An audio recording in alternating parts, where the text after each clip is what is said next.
Hey everyone. Thank you for joining today on this live to talk about boundaries just in time for the holidays. If you've seen the flyer, hey girl, if you've seen the flyer up on my stories, you'll know that Nandi will be joining us. Hey Millie. Hey girl. I see you, Eileen. So she'll be joining us tonight to talk about boundaries and how we can implement them for ourselves. Halo. We can implement them for ourselves, for our children, and, get ready for the holidays. Hey, Nandi. All right. So if you can, go ahead and request to be live, or I'll see if I can just request you. Hey, We're on. Nandi. Hi. Thank you for joining. Hey, I Cassandra. my phone to Spanish and What I couldn't read. you tried to sign on in Spanish, you said? No, my whole phone is in Spanish because I'm immersing myself in the language and I don't know what it says. But you do speak Spanish though, don't you? You okay. So you're just trying to get stronger in Yes, Spanish. I'm trying to force myself to use it. Okay.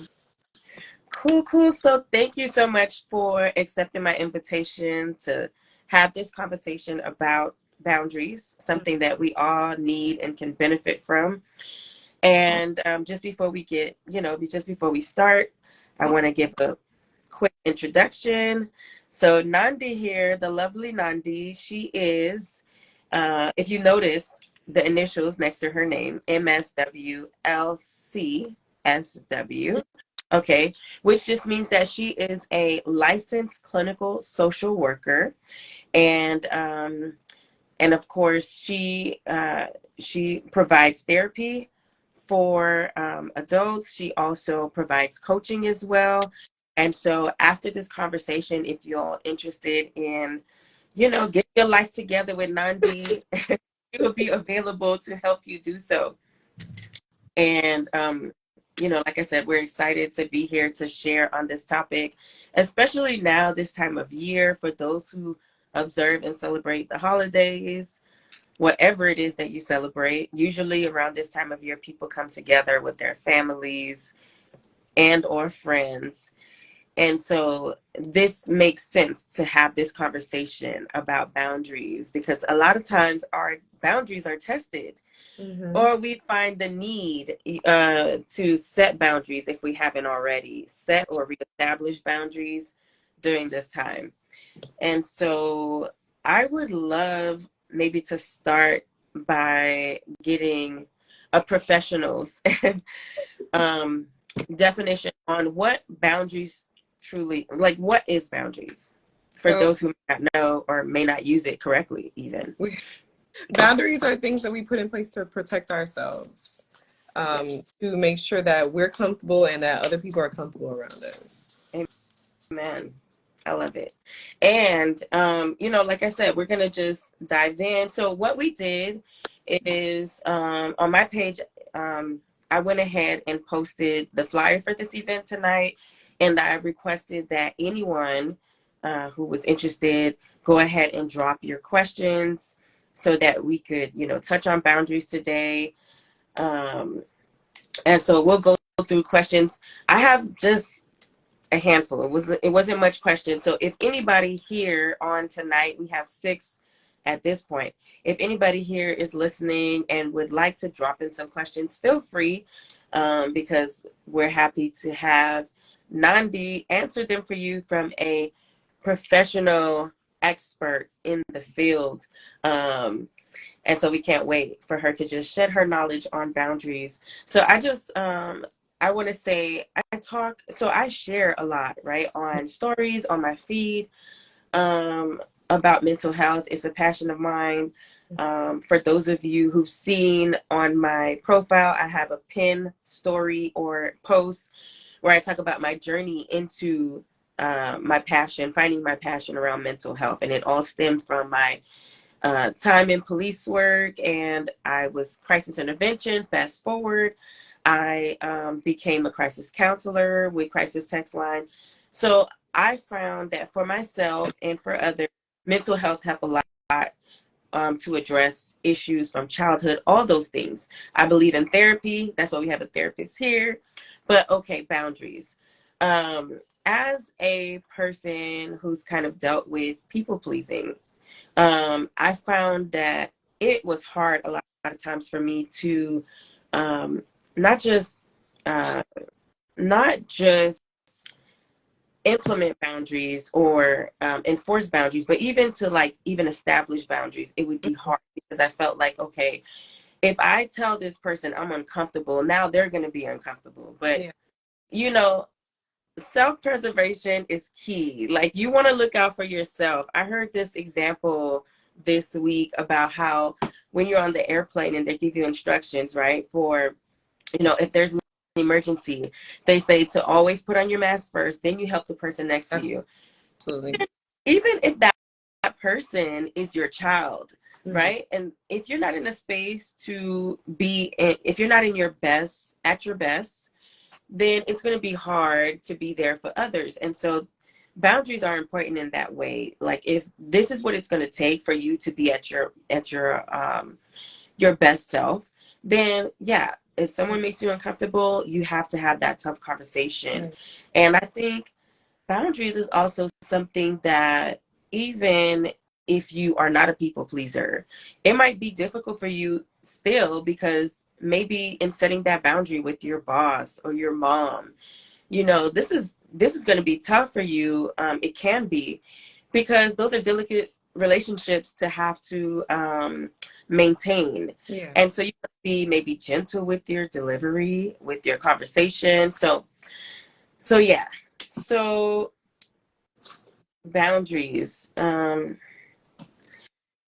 So I mentioned about talking boundaries or the importance of boundaries for yourself. What would you like to maybe share or expound upon boundaries in that? We all say it's hot right now to say set boundaries. I'm setting my boundary. I'm setting my boundary, but it's easier said than done. Mm-hmm. So a lot of us, especially a lot of us people of color, it's not natural for us to set boundaries because we've been conditioned to, do as you're told. Don't talk back. If you had an opinion, I'm not sure if we've all had the same experience, but if you had an opinion, you kind of couldn't have that with your parents or with other adult figures. So growing up to now we're adults, it's harder for us to be like, hey, I didn't like that. Or, hey, I might have a different opinion than you, or I might have another way that I feel like this should be done. So it's very difficult for us to set these boundaries as adults because we've been conditioned for years that you don't talk back. You don't have a different opinion. You don't say you don't like that. You don't even like something that I fight with my clients a lot about is our older parents and like our older generations say you don't call anybody a liar. You don't say the word lie. You say the story. So you don't challenge people. Right. So it's very difficult now because now you're just the same little kid in a big body. Yes. So it's a lot harder to do it, and you feel like, oh my God, if I do this, what's the consequence? What's going to happen to me? Am I going to be seen as disrespectful? Is it going to affect how they look at me? Are people going to judge me? Things like that. So it's very difficult for a lot of people to do. So it's not as easy as I'm going to go in here and I'm going to say, I don't like what you said to me, or I don't like when you touch me that way. I don't like giving hugs or things like that. So it does come from, everything stems from our beginnings, how we're brought up, how we're addressing situations, and how we're nurtured, really, how our upbringing is. A lot of things that I do see now are the younger generation is very sensitive, but they're sensitive in a good way. It's good and bad. They're sensitive in a good way because now the new adults have introduced this concept where you can say, okay, I feel way about certain things, or I feel like this in my body, or I don't like the way this is ran. We don't like it because it's not natural for us. It's not something that we had the privilege of being able to say or being able to speak about as children. But setting boundaries has been a big topic in pop culture.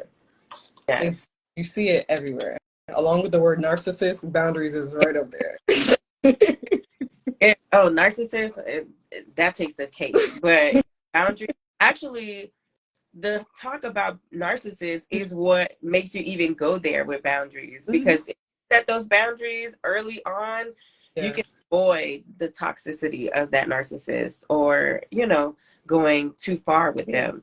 And I love what you said about, people of color. We may not have the same exact experiences, but a lot of times there's a commonality there. And me myself, I went through the same thing, especially around holidays when there's going to be large groups of people. I remember my mom Walk was in the room, you talk, right? what was that? You walk in the room, you gotta speak, Oh, right? you got to speak right away, or you're going to be labeled quick, and it's going to look bad upon your parents, your family. And I was sharing this with Nandi earlier this week. I said, listen, at my big age, or like in my 20s, my mom had trained me up to be like, you walk in a room, you say hello to everyone. That even in the workplace, see, what we learn growing up, it follows us and it stays with us. And sometimes if you don't have someone to alert you to, like, well, why are you doing that, kind of challenge those beliefs, you're going to take it everywhere you go. And I remember being in the workplace, greeting people the way I would, at a family function. And it's like, that may not be appropriate. And that actually have crossed boundaries for others. And so boundaries is important, not just for yourself, but also to be respectful to others as well. So, yeah. Um, Let me see here. We have more and more people coming in and out. Thank you again. I sent some waves your way if you came in. We're talking about boundaries tonight. We're going to be doing so for the next hour. And feel free, guys, if you have any questions at all. I've never used this question feature, I'll say.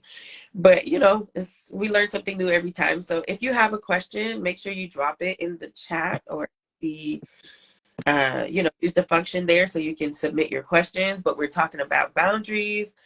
Thanksgiving is right around the corner. Any other holidays you might observe or celebrate is coming up most likely in this time. And so we want to just bring this topic to the forefront so that you can be prepared and equipped for when that rich auntie or rude auntie, whoever it is, asks you about that question for the upteenth time that you're tired of answering. What would you say, Nandi? Some good ways to establish boundaries, or like, how do you even know that you need a boundary in the first? Um, you know, so it's hard. If we've never set boundary before, you kind of don't know. Okay. So a rule of thumb that I like to go by is if you feel some type of way after somebody says something or does something, it's time to set a boundary. Okay. Set a boundary. The most common, hey, the dog is going crazy. The most, she's got my shoe. The most common boundary that I can think of that I deal with on a daily basis with therapy is the hugging, the kissing, with children. So I don't know if everybody has this thing, but when you greet somebody, you kiss them on the cheek, or you like give a hug, or like you do some type of physical like exchange along with your greeting. So a lot of times we're kissing and hugging people and we don't really like want that. Like there's a lot of people who aren't huggers and we don't know that. It's what you've been used to. So you hug and you kiss them. If you are someone who doesn't really like physical touch and that's been forced upon you and you just feel icky when somebody does it, it's time to set a boundary. It's time. And like I said, that can be really hard with family, workplaces. That can be really hard. Like just the other day, at work, we had our Thanksgiving luncheon, and you see people that you haven't seen in a long time, and they're gonna wanna. It's South Florida too, right? So people are coming in with the hugs and the kisses, like they just assume, and that's what we do. Yeah. There's not always like ill intent behind it, Right. but it's a cultural thing, and so people just assume that like, well, if you're of this culture or you're here in South Florida or wherever it is, that it's the Yeah, I'm norm, gonna hug. then okay.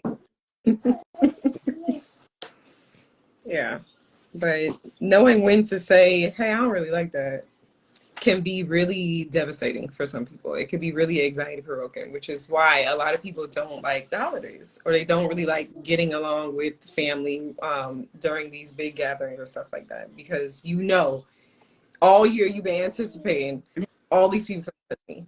I'm gonna be around a bunch of people, everybody's gonna touch me. Yeah. Everybody's gonna touch me, everybody's gonna kiss me. And a lot of people get really sad or really depressed around this time because the dread, Mm-hmm.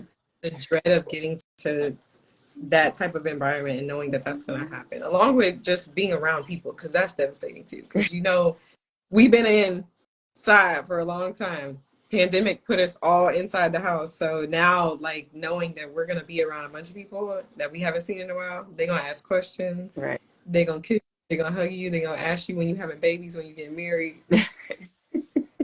all the things.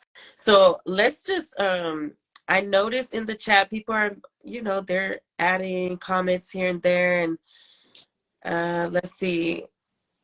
So Candy Curly Girl, she said that's why I go on a solo vacation at Thanksgiving. So she is not with it. She's like, I don't want the hugs, I don't want the kisses or even the questions, because sometimes boundaries is not even a physical thing. Sometimes it's a boundary on what I don't feel comfortable talking about, and that can be just as hard. And it can be hard, but I think in my own life, I found that like trying to stir the conversation somewhere else, but also keeping it positive is a good way to like get away from certain topics that are maybe like touchy, maybe make you feel uncomfortable. And then hopefully if the person picks up on, that shift, they can understand, okay, this is a sensitive topic. And if they're considerate, if they're mindful, hopefully they can understand that. And it doesn't have to be uncomfortable, is the idea that I'm trying to portray, is that like you can be gentle about it and still communicate it. And so yeah, that's a way to do it. And I definitely resonate, because back in the day as a child myself, I was that person. Like I said, I grew up having to greet everyone, and that carried on into my adult life. But if there was ever a time that I forgot or I just wasn't feeling up to it, you better believe I got the speed in. And it was just like that guilt trip. And so we're here to tell you, listen, you don't have to feel guilty. And then that's also an invitation to like communicate, to say, I wasn't feeling well. And sometimes that can go a long way, because again, sometimes people are having those expectations because of cultural norms. It's not they're bad people. Not everyone has like a negative intention behind. And so you yourself, if you're not feeling up to it, communicate that as well. And hopefully that should be able to carry you through. So Nadine, who's here with us, she says, thank you, Nadine, for being here, by the way. She says, I only do very close family gatherings. I keep it very intimate. I really don't want to spend energy connecting with folks I don't really want to. And I hear you on that, because imagine having to kiss and hug people that you don't even know or you don't know so well. So yeah, you can definitely, that's a boundary. You can definitely set a boundary just by not even going, by saying, you know what, I'm going to keep it small this year or every year. And if you're not on that invite list, hey, you can't cross that boundary and show up. Absolutely. So I wanted to add another thing. Once we set a boundary, especially if we're just starting to set boundaries, the next thing that comes along with setting boundaries, because once you master that, it's easy. But now is the reinforcement. you have to enforce the boundary after you set the boundary. A lot of times, this is our first time setting a boundary. So people are going to be like, it's going to be an adjustment period for you as well as the other person you're setting the boundary with. So you want to make sure that if it does happen where this boundary is crossed, then what? Mm. How are you going to reinforce that, hey, I said what I said?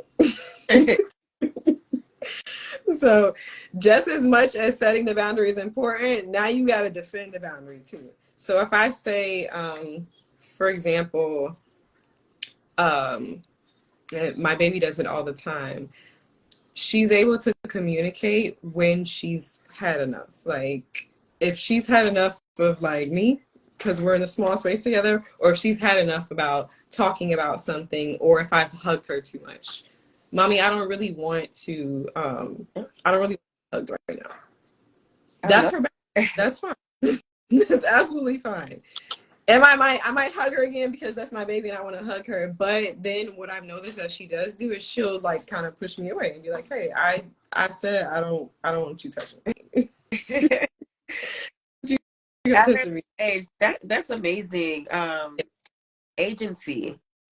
You know, she's taking agency over her body. And I think that is so important at that age. At any age, but at such a young age, it's important because there's going to be times when you're not around or someone, an adult that has her best interest in heart may not be there to enforce certain things. So if she can do that with you, her mother, then you know, okay, she's ready to at least communicate that if anyone else crosses the line or if anyone else makes her feel uncomfortable. Yeah. And so what we definitely want as parents is to be able to allow our children, you know, to feel comfortable enough. Right? Yeah, because a lot of times what I have noticed is when we turn that off, when we take that from them, it's hard for them to have that alarm. We all have that internal alarm. And the internal alarm says, hey, I don't like this. And if I were to say, hey, I'm going to hug you anyways, that's turning off her ability to be like, hey, this alarm inside of me is saying something's not right. I don't like that. And it could be something as small as her not wanting to hug me and then I'm continuously hugging her. And this is just a small example, but if I continue to hug her, I'm communicating to her that, hey, I don't really care about if you want to be hugged or not. Right. This is happening. And so now she can no longer differentiate between what I'm okay with and what's not okay. And this leads into further problems down the line because we know it's never, when it comes to abuse and things like that, it's never somebody you don't know. Right. Yeah. We're teaching our children that it's not okay for you to say you don't want me to touch you. Now, if it's not me and it's somebody else, what is that communicating to my kid? What does she have inside of her that says, hey, I don't like this, I should say no, or I should tell somebody, or I should be alarmed? And that's what is what a lot of us don't think about. We don't think about what it's doing to them. We think, this is my baby and I want to do this to her. Like, I want to show her love. Or for a lot of us, we didn't get hugs, so now we're compensating. We want hugs. We want this and we want we have to remember that we're raising little humans. We're not raising little who's going to be a baby. One day she's going to be an adult, and I want her to be ready for the world. I might not always like how she responds to me or communicates to me, but that's something I have to check within myself. Right. And it's something that's deeper than just like me feeling disrespected or me feeling like she's talking back or she's like having an opinion of her own. And a lot of it comes from the fact that we didn't get that. I didn't get that. No, yeah. I never, like, and I'm sure a lot of people can attest to this. We didn't have the opportunity to tell our parents we don't like some shit. Because I cannot tell my mama, I'm not doing that. Right. Could you imagine telling your parents, I don't want you touching me. No. Or I'm not. You're never gonna get the end. You're never gonna hear the end of it. Oh, absolutely. You know, absolutely not. And it's been an eye opener because of course there's no handbook. We're all doing the best that we can, but now that we're mindful of what it does, Yeah, I got my butt beat too. I got my butt beat too. So now, because I know, and I have a different perspective because I work with children and adults, and I work with everybody from all walks of life. I understand what it does to children, and personally, I understand what it does because from little things like don't talk back, don't have an opinion, um, do as I say, don't ask any questions. That definitely affects me later on. Like I'm sure we've all had that anxiety when we call off from work and you feel like, oh shit, like what if they say no? That comes from telling your parents or other adults, I don't want to do something. Because you know if you say you're not going to do something, you know what's going to happen. And it's little things like that that we don't think about day to day. So when my little kid talks back to me, I have to remember this is a human. She's not trying to challenge me. She just wants to know. She wants to, yes, I'm talking about you. She just wants to understand what's happening. And I welcome it. It's annoying, but I absolutely welcome the dialogue just because I know that if I'm not around or if I'm not there, my baby's gonna be like, hey, I don't like this. This doesn't feel good. This doesn't feel right. And she's gonna know like she has that control to say, hey, this isn't right. You shouldn't be touching me. Or I don't really like when you do this.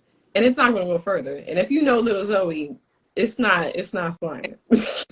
Oh my gosh. I love when you said that, you know, when she tells you, so she signals to you verbally, even physically, I don't want any more hugs.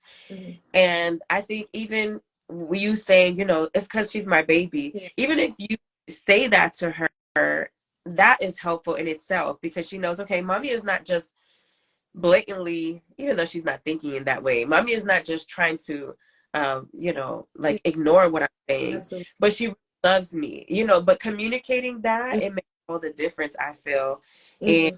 understanding that this is still okay. It's still okay for me to have this boundary. Yeah. I'm gonna let her slide and get that one last hug, and that's it. Yeah. And then other people, she can have the confidence in knowing that she can enforce it the same way. Mhm. So Yes, because she is definitely told my mom and her grandmas, I don't want you touching me. Like, no. yeah, Because they're all like, oh, that for her. give me a hug, give me a kiss. And she'll be like, no. And I love it. I love it for her. And the little girl inside of me, you know, we talk a lot about reparenting ourselves.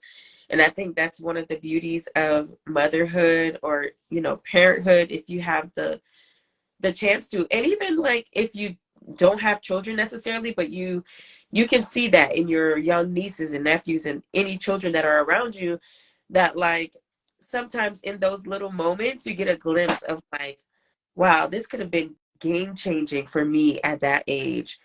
But then you tell yourself, you know, now that I know it, let me implement it Yeah. regardless of how I am. Like it's never too late to set boundaries, Yeah. to identify that there's an issue, set those boundaries. And then Nadine said it. She said, you know what? That's what people are not talking about enough is the reinforcing them, Mm-hmm. you know, having that talk again Mm-hmm. and saying, you know, this is not okay. And you know what? Maybe you had that talk the first time and then you had to revisit it.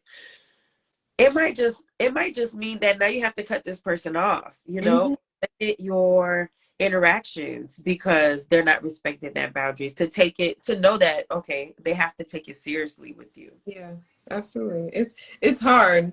And sometimes you have to, it depends on the relationship too. Because I know at my big age, I've had to set some boundaries, especially now that I have my daughter. It's definitely been a game changer for me. Definitely a game changer. Before, I cared about myself, but not that much. But for this one, I will fight you. So I've had to be more firm and um, as an adult, I still am a little scared of my mom. I know like nothing's gonna happen to me and she's gonna love me no matter what, but I'm still a little scared. So when it comes time to set certain boundaries with her, it's very difficult and it makes me like, you know, back to that little girl that's like, oh my God, I'm gonna whoop it. But I've definitely had to set certain boundaries and then reinforce them. So I'll give an example of like a way to deal it. So Oh my God, I can't remember what happened. I'll just make something up. So say for instance, one thing I dislike the most. When Zoe was little, I never did her hair. Like I didn't mess with her. And you saw this a lot with like Blue Ivy Yes. and like other celebrity babies. You don't mess with their hair. If we're at home chilling, I'm not doing this kid's hair. I'm not. But for older people, the older generations, they'll say so, oh, why don't you do that baby hair? Or so much cuter with her hair combed, or like you did blah blah to her hair. And I get that. I used to get that so much with Zoe. Like, you should do her hair. She'd be so much cuter if you do her hair. Wow. And for me, it's communicating to her that she's not beautiful.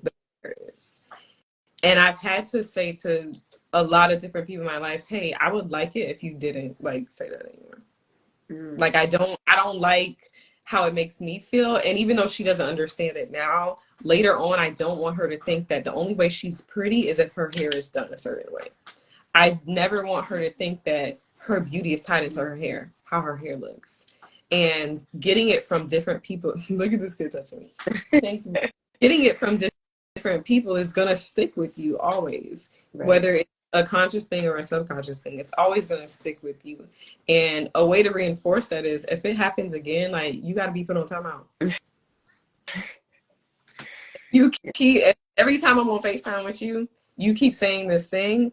Now you got to take a little break from me because I said what I said and I meant it. So now I'm going to stand on it. It's going to hurt me to do it, but I got to stand on it. Right. This is my boundary and I need you to understand that it's serious. And if you love me, you'll respect the boundary. It might be new, so it's going to take you a while and I'm going to give you a chance. But this is what I need from you. If you want to be able to communicate with me and to be able to communicate with my baby, I need you to be respectful. I need you to be mindful of the things that you're saying because they hurt. Right. I was just thinking of a similar, and you know, boundaries can be, the need for boundaries can come in various, you know, forms and different relationships have different dynamics. Yeah. But we're talking about hair. One thing that came to mind was texture. Mm-hmm. I remember, so I have a little girl now. I have a son, but a 7-month-old. Yeah. And comments have been made from different people about hair texture or how her hair texture differs from my son. And I'm like, I don't want to play that game because it's going to do something like you said. It's the messaging. Mm-hmm. It's going to do something not just to the girl, to my daughter, but even to my son. You know, that's why people, you know, can grow up later on to develop different complexes about certain things because they heard it so much growing up, and it communicates, you know, a feeling of inadequacy or that that you're just not good enough. Mm-hmm. And so boundaries help to protect us from those things that can seep in and make you feel less than. And so that's why it's so important that we don't just only focus on how boundaries can protect us physically, but even emotionally, psychologically. Mm-hmm. So everyone is just sharing some gems up in this chat here. So Nadine is a real one. She's up in here. It says, Nandi, I love that. So in talking about the kids, she says, I teach my boys body consent. I ask for hugs. If they say no, I don't. Mm-hmm. So that's great. So she gives them the opportunity to say yes or no, to accept her hugs. Self-caring girls, actually audacious Black girl, Amanda, she says, we're raising little humans. So meaning that they have just as much right as we do to say what they like or don't like. Self-caring girls club, we know that as Eileen. Thank you for being here. So she says preach. So preach, Nandi. Setting boundaries is also an opportunity to break generational curses and trauma cycles. I love that. I love that so much because one thing about so my family is from the Caribbean, right? And one thing I noticed about and I think it's just like it's a cultural thing, it's an immigrant thing, right? Where there's this idea this is a whole other topic that we can go into, but there's this idea that like, okay, on top of like being free to let any and everyone hug you and kiss you, like there's almost a it's almost a norm too when older men want to maybe express love or whatever to younger girls. It's like it's almost seen as okay, and there's not like alarm set off. Here in America, like in American society, it's like okay, it's a big no, right? But in certain cultures, it's normalized. And you know, that can like you know, Self-Caring Girls Club, what it was saying is that like it gives an opportunity to break generational curses, because sometimes it is a generational curse and a trauma cycle that is perpetuated in the fact that like these hugs and kisses sometimes can go a little further than that. And like you said, when people are violated, sometimes it's usually not a stranger, it's someone that's in your circle, in your friend or family groups. And you know, they violate that trust that is extended to them, and then we walk around with this trauma, and we're older and we still can't say no, because Yeah. when we were younger we were told like it's, you know, we have to be okay with it. Yeah. We know we don't. Mhm. Yeah. It's such a huge issue that we have. It's a huge issue that we have because we've conditioned ourselves to turn that off completely. Yeah. A lot of children are violated because our parents just, said just do it. Right.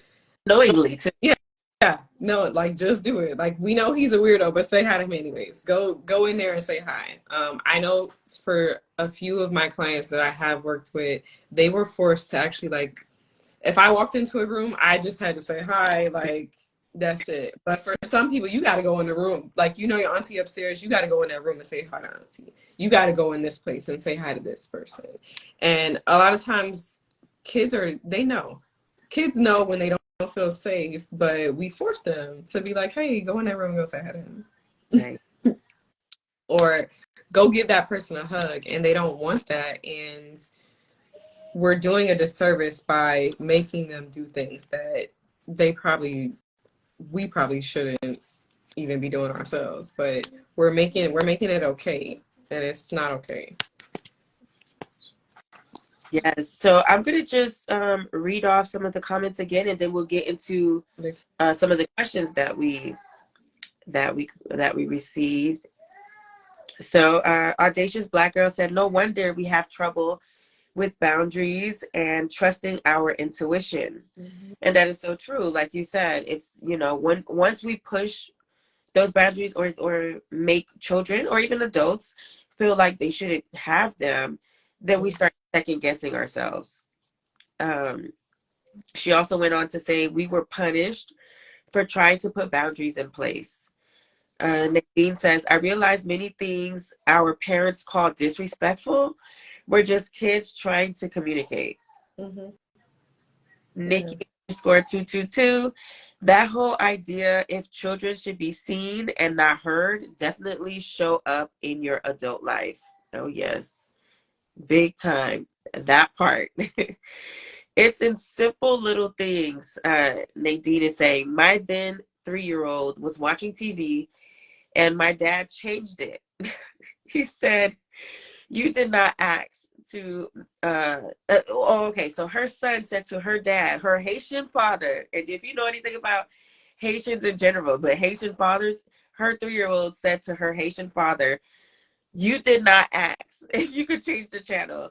So I'm laughing now because my son is 2 years old and he is like addicted, y'all, to Gracie's Corner. If anybody don't know about Gracie's Corner, like find out, because your kids, once they see it, they're gonna probably be as hooked as he is. But he loves some Gracie Corner, and if I dare change it, it's gonna be a fight. So, and at the same time, I'm I'm learning that a lot of times the things that we get upset about, and we said that earlier, is just because we didn't have it ourselves. But it's okay to let kids be kids, and we don't want them to be, we don't want to teach them that it's okay to be rude, but we do want to give them that freedom to communicate when they want to enforce, and assert their independence, And you have to remember that they're eventually gonna be adults. Right. So if you were watching TV and somebody came and changed it, you wouldn't like it either. So Right. You know what? If you didn't say anything, that would be a problem. It should yeah, be that that's a problem. So yeah, because definitely like we lose track of the fact that these are one day going to be people, and a lot of things that we get upset with children about is really unreasonable. Because if somebody did it to you, you'd be upset.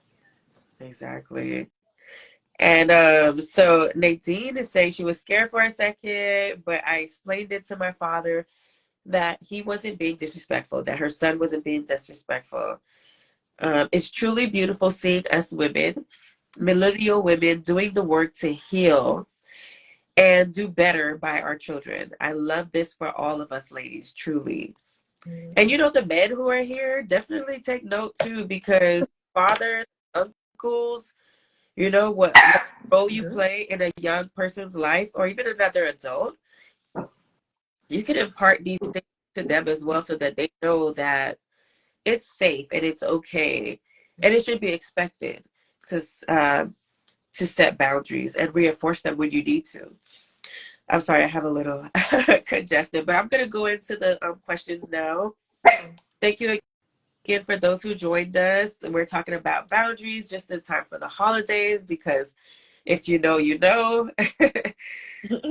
The holidays is typically the time that we find that if we didn't have boundaries, we need to set them. And if we did have them already, we maybe need to reinforce them, revisit those topics or those sometimes difficult conversations to have.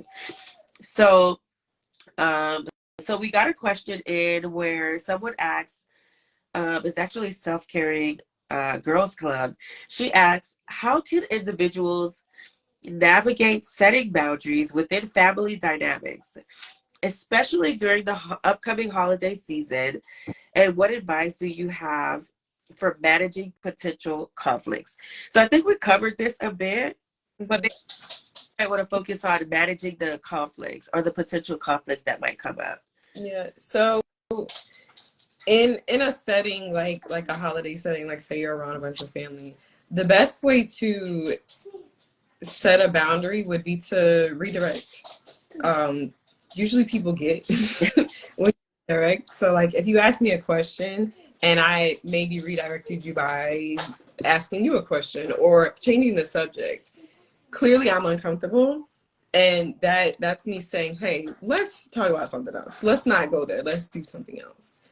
That's one way of doing it. If it does continue to come up, then you can be more direct. Say, hey, I don't really feel like it's appropriate to do that right now. I don't feel like that's an appropriate question right now. Or how would you feel if I asked you the same question? That's a good one. We ask stuff, and we probably do it to people too. We ask stuff, and we don't think about how it might make us feel if somebody asked me that. So redirection, turning it over to the other person, and then being direct about it. A way to avoid conflict, I mean, same thing, be direct. Depending on who the person is. I think that the only way that I could like foresee a conflict would be like if it was like an elder. So like maybe a parent or a grandparent. Probably no way to avoid conflict. But if it's something that you feel strongly on, the conflict is going to be worth it because this is something that needs to happen. If you don't have the conversation now, then when? Right. So it depends. It depends on how much it means to you. Some people can let it go. Some people can't. If it's something that you can't let go, that means that it's time to set a boundary. And if you are strongly feeling something, conflict is going to be worth it. It's just something that just comes with the territory, depending on who it is. But if somebody truly loves you, it'll blow over. It's new because especially if you're a people pleaser, you're not used to saying, hey, I don't like that, or hey, like you probably shouldn't do that, or saying how you feel about things. It's going to be new to people and people are going to feel, some type of way about it. I've had people set boundaries with me and I felt some type of way, but then eventually, because I love them, I come around. I understand. I respect your boundary, and because I love you, I'm going to respect what you asked of me. I love what you said about just kind of like gently telling the person like, hey, it's inappropriate, or how do you feel? How would you feel if I asked you that? And that's great because a lot of times we talk about setting boundaries and the need for boundaries on our end, but it's not always easy to know when we might be crossing the line with someone. And one thing that's been helpful for me is sometimes, because sometimes you're blindsided, right? And some people, they might come at you fast, because they just want to catch you off guard, get that whatever reaction they're waiting, if it's someone that's doing certain things maliciously, let's say. And we have that. We can't help it, that there's people around us that might not have our best interests at heart. And so I find that repeating, if they ask me a question, let's say that's inappropriate, repeating it with emphasis on what it is that you don't like. Like, when are you getting married? Oh, when am I getting married? You know, it's like sometimes that alone can do the trick. And they're like, okay, if they're a sensible person, or if they, like you said, they value the relationship, then they'll know not to cross that line. Because at times it can be hard to find the right words to say, whether it's someone that's doing it maliciously or not. Sometimes it just might be hard to know what exactly to say. So the repeating has definitely been helpful at times. And just maybe taking a beat. Like, don't even feeling like you need to respond in that moment. Like, you know what, let me think about that, or I'll get back to you on that. You can even say it comically. Humor is the great. Yeah, that's in group settings especially. That's always a good thing, and people get a good laugh out of it. It eases the tension in the room that might be in the room. I remember when my husband and I were just dating. I shared this a while ago, and I'll see if I can find it or reshare it again. But there's a picture from a family event where my cousin's wife was like, "Hey, when are you guys getting married?" And I actually implemented a lot of what we talked about, right? So like the redirecting and everything. And yeah, sometimes those questions, they catch you off guard, and just being able to say, you know what, we'll see when we see, or whatever it is, you can make it into a funny moment where it doesn't have to be an uncomfortable conversation. Or you could even say, you know what? We always talk about me. What about you, girl? When are you getting married? Or what are y'all going on that honeymoon? Whatever it is. But just to kind of like ease the tension there. Right. And then you can always pull that person to the side later and say, hey, I didn't really appreciate that. I didn't like that. I don't like how that made me feel. Right. Being able to, or giving that person an opportunity to save face, and then talking about it at like you said, at a later time, where it doesn't have to be this big going back to the conflict. It doesn't have to be this big thing, this big, like, oh, you saw her, she read her, I'm laughing because so like reality TV, they love talking about how like somebody put someone else in their place. It doesn't have to be one of those reality TV moments, right? It can just be a heart to heart when you have the time to do so. But in the moment, redirect, and I think that could solve a lot of, or prevent a lot of issues.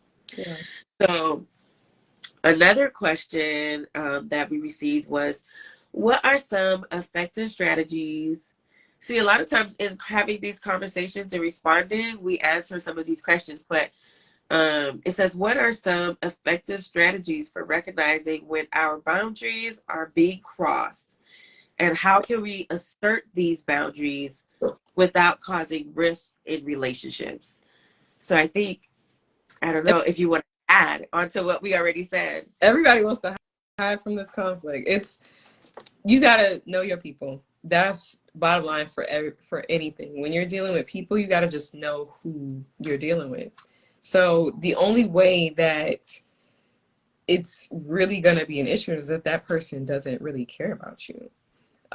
Like I said before, it's hard once you start setting boundaries with people, but if they value you and if they are for you, they're gonna come around. It's not gonna be a continuous thing. It might be an issue for a little while. I know that I've had issues when I had a friend who set a boundary with me, and in the moment, I'll give this example. I am the type of person where I cry, and a lot of us are this way because we, as children, we have opinions and we push them down. We push them down, we push them down. And then when it's time to speak up for yourself, you have like the frog in your throat and you're going to cry. So a lot of time that's how I approach conflict. So when I've had friends come to me and set a boundary with me, it kind of like made me feel like I had to defend myself. I had to say why I did this and why this and why that. And it turns into a conflict that way. But later on, once I'm able to sit with that and I'm able to think about the fact that I truly love this person and it wasn't my intention to hurt them, or it wasn't a big deal to me.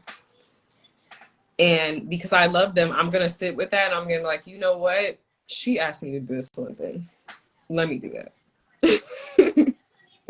That's usually how conflict goes. It's a big thing because of your response to it, because of how you accept it. So if I feel as though I didn't wrong you, I'm gonna have feelings about it. And of course, if you've never said anything to me before and you probably waited to say this thing to me, of course there's gonna be conflict. I'm gonna feel some type of way because you told me that I was doing X, Y, and Z and that hurt you. I'm gonna feel the need to defend myself. But being on the other end of that, you can't be upset because you have to understand that this is new for them just as much as it is for you. Mm-hmm. But eventually, if that person loves you, like I love my friends, I'm going to sit with that. I'm going to be like, you know what? This is a me thing. This anger is coming from a place that has nothing to do with them. It's no longer me a conflict leader. It's just something new. So we can't keep being afraid of this conflict thing. Conflict. And I think that's the thing, is that boundaries help you to do like a process of elimination. Some of these people that you're afraid to get in conflict with are people that shouldn't be in your life or shouldn't have certain roles in your life to begin with. So let the conflict come, because it's going to weed out those who shouldn't be there. And it's if anything, it's probably going to strengthen the relationship of those who should be there. So that's amazing. Let me see if anyone else. Helpful Hack 101 joined the chat and said, generational trauma is real. Teaching kids to assert their boundaries is good. Thank you for that. We love Gracie Corner over here. Yes, we do. Check out Gracie Corner for those who don't know. They have an amazing story, by the way, behind how the show was developed. It was out of the pandemic, so it's interesting. Allow yourself, Nadine says, allow yourself to be brave and vulnerable. Sometimes to just tell them, I prefer not to talk about that in a kind way. Yeah, it can be helpful. Helen, thank you for joining.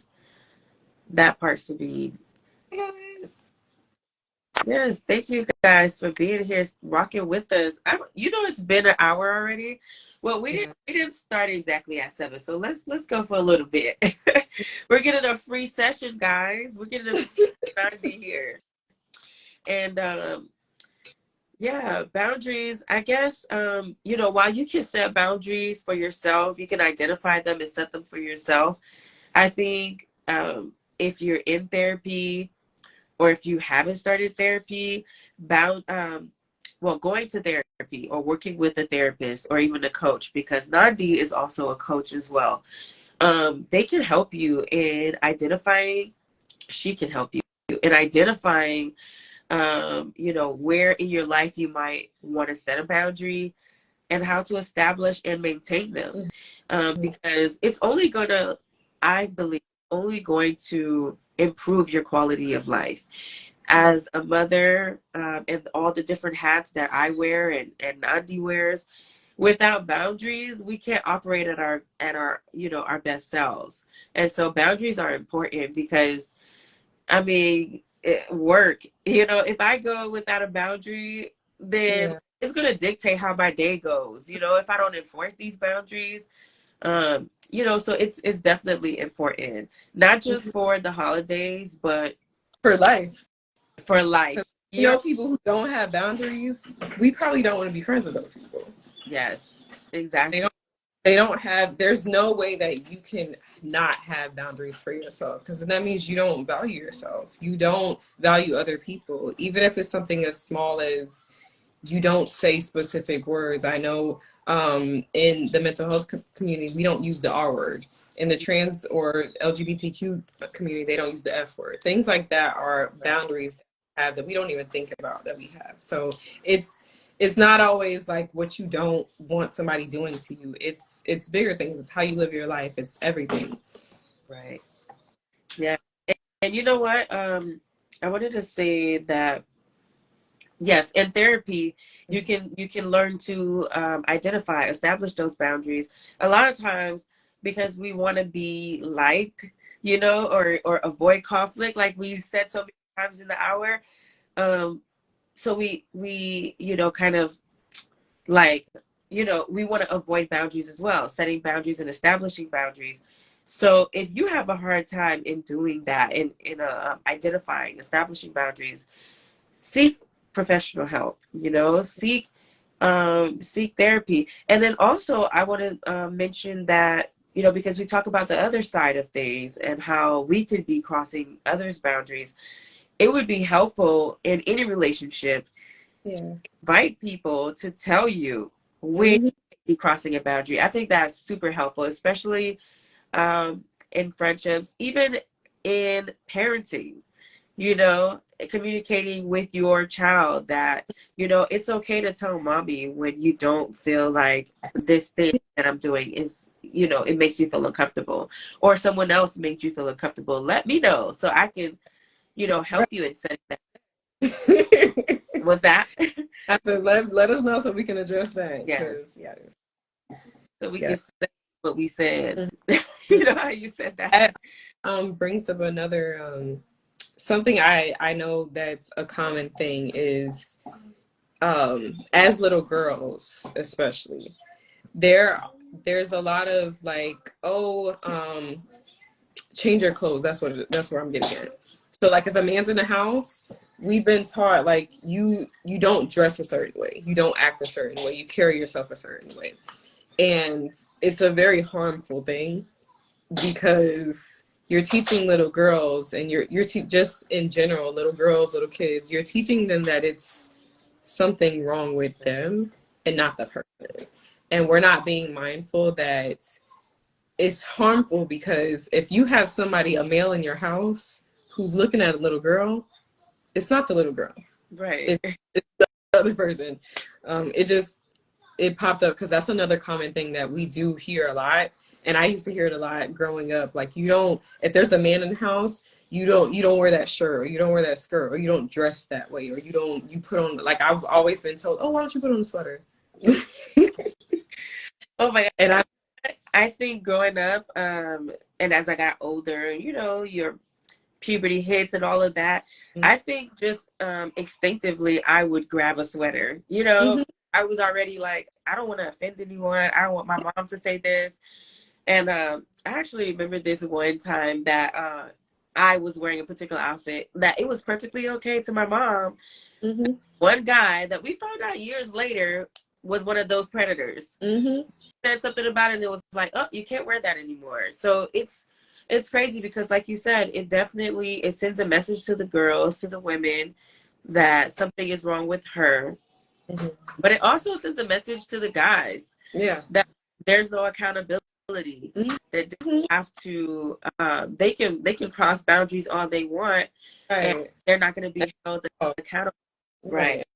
And yeah, and I've had to deal with that since having a little girl just changes, It's like it sure. changes everything. But it's been a really challenging thing to raise a little girl and to be mindful of the things that I've been brought up on, and that culturally we say to each other, or culturally, like, that's normal for us. Right. So it's, I hate that it's said that way, but I've had comments about my daughter, because a lot of times we don't, if she don't want to wear something or she don't want to wear clothes in my house, we not doing it. I don't force her to do it. But I've had people say, hey, like, she's a little girl, she should have on this. And she in her house. She's in her, but mommy doesn't have people around who are looking at her. Right. Mommy doesn't have people around her that make her feel unsafe, like she shouldn't be doing what she's doing. And it speaks to how we have certain people around that we know, we all know we shouldn't have around. And that phrase comes from it being a common thing that we have predators around, that we have people looking at us, that we have these unsafe things that everybody knows about, that's like an unspoken thing. Right. And rather address that, rather allow that uncle or even that auntie. Yeah. It's not man. Right. It's not always men being the predators, and it's not always the girls who are victims to certain things. And so, yeah, instead of addressing that person, they rather put the onus on the parent of the child or the child themselves. Yeah. And so I hope this last hour gave you all, different ways that you can initiate setting those boundaries if you've never had to set one or didn't feel comfortable doing so. And for those who set boundaries before, I hope this hour helped you to know that you are okay, and that whoever made you feel that you were doing too much, girl or guy, do it all. Do whatever it is that you need to keep yourself and your children and those who you love around you safe. And boundaries do. So go ahead and implement them and maintain them as much as you need to. Absolutely. Absolutely. And don't wait to go to therapy when something's wrong. You don't need therapy because something's wrong. People come to therapy for lots of different things. And it doesn't have to mean, something's wrong with you. Because I know it's huge stigma. It's a huge stigma around therapy. And a lot of Black and brown people don't search for therapy, or we don't seek therapy because it's such a taboo thing. And you could go to church and solve your problems, or you can talk to your friends, or you could go to the barbershop. I've heard so many men tell me that they go to therapy. But therapy doesn't mean something's wrong. You don't have to seek therapy because something's wrong. You just go just to brush up on some skills, to get a different opinion, to process things, to look at different things that you've done throughout your life. A lot of times you'll find that it's very helpful. It's very helpful just for perspective. I was just about to say that it's more so for me, even just having an unbiased opinion, because all those different places, church, you're getting advice, and it's good. You can pray for me, do that, but I'm gonna get my unbiased, perspective on things from someone outside of my circle. And so that's why therapy has been, what it's been for me in my life. And I encourage anyone here, if you haven't tried it, give it a try. It may not be for you, but maybe you find that it is. And with that, the therapist who's right for you, and great things can come of it. Yeah. So again, I just want to thank you, Nandi, who is, I'll say it again for those who are just coming in or may not have heard, but Nandi is a licensed clinical social worker. And so that means that she is available to you and others to provide therapy. She's also a life coach. And so you'll see her profile where you can contact her if you'd like her services. And this hour has been all about boundaries, setting boundaries for the holidays and beyond, for life, not just for you, but for children, for those who are around you. Have those conversations. They need to be had. So again, thank you all for being here, and happy holidays, and just enjoy the rest of your weekend. Happy holidays. Bye. Bye.